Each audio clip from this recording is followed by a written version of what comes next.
सच बोलूं, GST number लेकर आप शायद गलती कर रहे हैं। एज अ चार्टर्ड अकाउंटेंट मुझे ये कहना नहीं चाहिए, लेकिन मैथ्स यही कहता है। आज कच्चे का व्यापारी आपसे ज़्यादा प्रॉफिट कमा रहे हैं और मैं ये प्रूफ करूंगा कैसे। दो दुकानदार हैं, रमेश और सुरेश। रमेश जो जीएसटी में काम करता है और सुरेश जो कच्चे में माल उठाता है। मान लीजिए रमेश ने एक प्रोडक्ट खरीदा जिसकी बेसिक कॉस्ट है 1000 रुपये। उस पर उसने 18% जीएसटी दिया 180 रुपये, तो उससे वो प्रोडक्ट पड़ा 1180 रुपये का। अब मान लीजिए कि ये प्रोडक्ट मार्केट में बिकता है 1300 रुपये का। तो आपको लग रहा होगा कि रमेश का प्रॉफिट है 1300 माइनस 1180, 120 रुपये। लेकिन यही वो बात है जो कि नॉर्मल बिजनेसमैन और दुकानदार समझ नहीं पाते और इग्नोर कर देते हैं। अब 1300 रुपये का जो माल बिका उसमें बेसिक कॉस्ट है 1102 रुपये और जीएसटी है 198 रुपीज़। तो अब रमेश ने कस्टमर से 198 रुपीज़ कलेक्ट किया जो उसे सरकार को देना है, लेकिन 180 रुपये तो वो ऑलरेडी दे चुका था खरीदते वक्त। तो अब उसे एडिशनल 18 रुपये सरकार को जमा करना है। तो रमेश का एक्चुअल प्रॉफिट 120 रुपये नहीं, 120 माइनस 18 रुपये जीएसटी यानी 102 रुपये हुआ।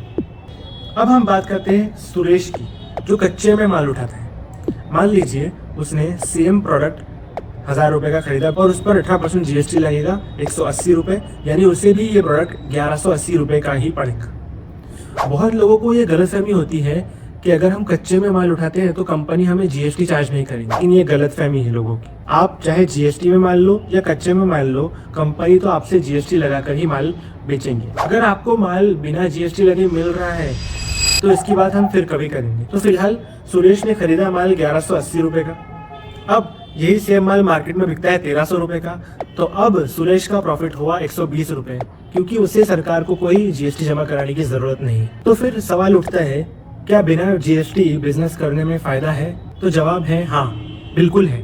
रमेश का प्रॉफिट 102 रुपये हुआ और सुरेश का 120, क्योंकि रमेश ने जो प्रॉफिट कमाया है 102 रुपये का, उसे उस पर 18% जीएसटी यानी 18 रुपये सरकार को जमा करना पड़ता है। लेकिन ये बात पूरी तरीके से सच नहीं है।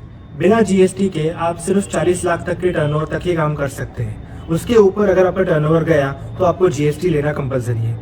या फिर अगर आप चाहते हो कि आप एक स्टेट से दूसरे स्टेट माल बेचना चाहते हो तो भी आपको जीएसटी कंपलसरी हो जाता है। और ऐसे कई और पैरामीटर्स हैं जहाँ जीएसटी कंपलसरी हो जाता है। तो अल्टीमेटली डिसीजन ये नहीं होना चाहिए कि जीएसटी अच्छा है या बुरा। डिसीजन ये होना चाहिए कि आपका टर्नओवर क्या है, आपका प्रोडक्ट क्या है, आपका मार्जिन क्या है। आप लॉन्ग टर्म बिजनेस बनाना चाहते हैं या शॉर्ट टर्म प्रॉफिट। और कई लोगों को ये गलतफहमी होती है कि बैंक अकाउंट बदल देते हैं, सरकार को पता नहीं चलेगा। ये गलत है। अगर आप सेविंग्स अकाउंट में भी पैसा ले रहे हैं तो भी आपको उस पर सरकार को जीएसटी जमा करना है। आपका बैंक अकाउंट पैन कार्ड से लिंक होता है और पैन कार्ड जीएसटी से।